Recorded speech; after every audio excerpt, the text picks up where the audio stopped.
ओम श्री अच्युत गोलकनाथाय साक्षात् विष्णु स्वरूपकम् ओम महाब्रह्म निर्विकल्प पूर्णानंदमय हरि सर्वघटे च अच्युत तस्य पादे नमाम्यहम् अभयपञ्जर शरणम्। जय जगन्नाथ परम धाम सर्वमंगल जगन्नाथ नाम पूर्ण ब्रह्म देव परम ज्योति अनाम रूप ब्रह्म मूर्ति अण अक्षर अलेख हे नमो सच्चिदानंद जय दारु ब्रह्म छपन कोटि जीवर ईश्वर विजे करियछ नीलगिरीर नील सुंदर श्री गोलकनाथ अव्यक्तरु होइच व्यक्त अक्षर ऊर्ध्वरे अण अक्षर आकार नुहई से अणाकार निराकार स्वामी होई आकार परकाश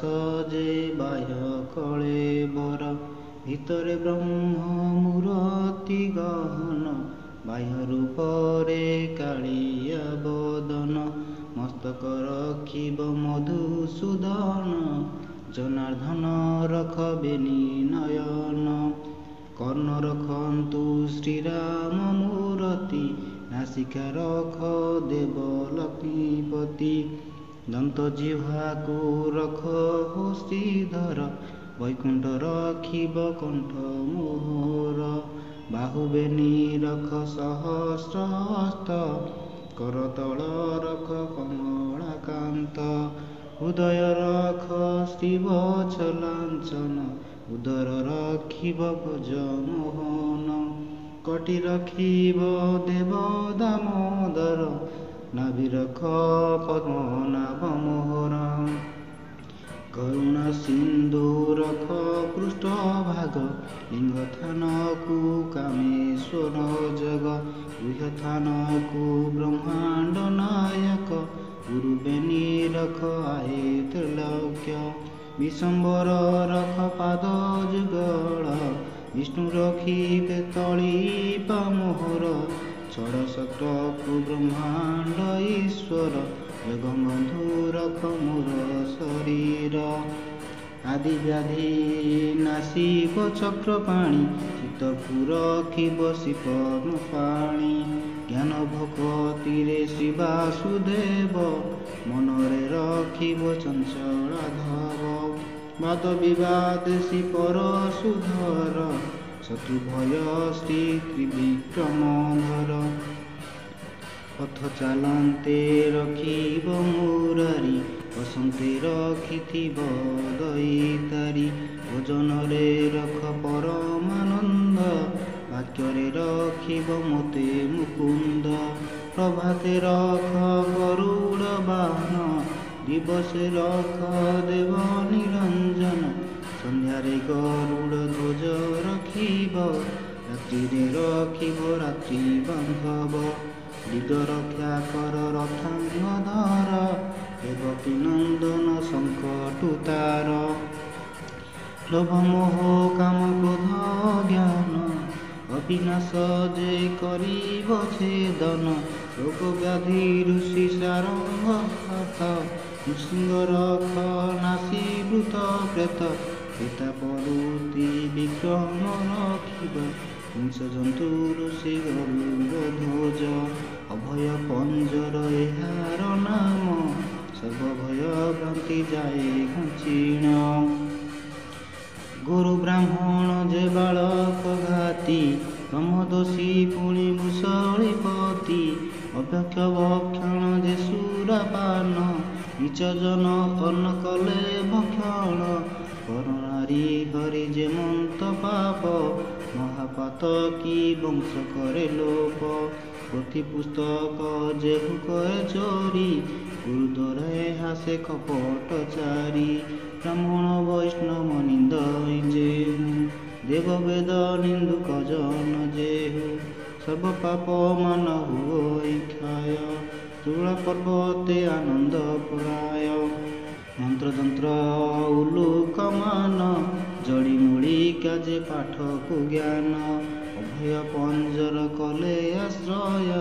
ନିମିଷେ ସର୍ବକଳୁଷଠି ପ୍ରାୟ ଭୂତଦୀପ ଏକ ବିଧିରେ ଜାଳି ଜଗନ୍ନାଥ ପାଦ ନିଉଛାଳି ଧୂପ ଚନ୍ଦନ ଅକ୍ଷତ ଯେ ଦୁବ ଶୁକ୍ଳ ପୁଷ୍ୟ ପୁଣି ସମର୍ପିବ କର୍ପୂର ଆଳତି କରିବ ତହିଁ ଶୁଦ୍ଧ ବସନ ପରଣ ହୋଇ ମନ୍ତ୍ର ଉଚ୍ଚାରି ନୈବେଦ୍ୟ ଦେବ ଅଭୟ ପଞ୍ଜର ତହିଁ ପଡ଼ିବ ଦିବସେ କରି ହବିଷ ଭୋଜନ ଏକବିଂଶ ବାର ପଡ଼ିବ ପୁଣ ଏମନ୍ତେ ସଂକଳ୍ପ ବାକ୍ୟ ଉଚ୍ଚାରି ମନରେ ଯେଉଁ କଳ୍ପନା କରି ନୀତି ପ୍ରଭାତ ସନ୍ଧ୍ୟାରେ ପଡ଼ିବ ମନବାଞ୍ଛିତ ଫଳ ହିଁ ଲଭିବ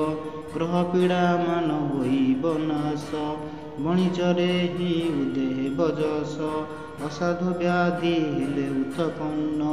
ସଂକଳ୍ପ କରି ଯେ ପଢ଼ିବ ଜନ ଅବହଳରେ ବ୍ୟାଧି ଦୂର ହେବ ଅଙ୍ଗରେ ଦିବ୍ୟ ତେଜ ପ୍ରକାଶିବ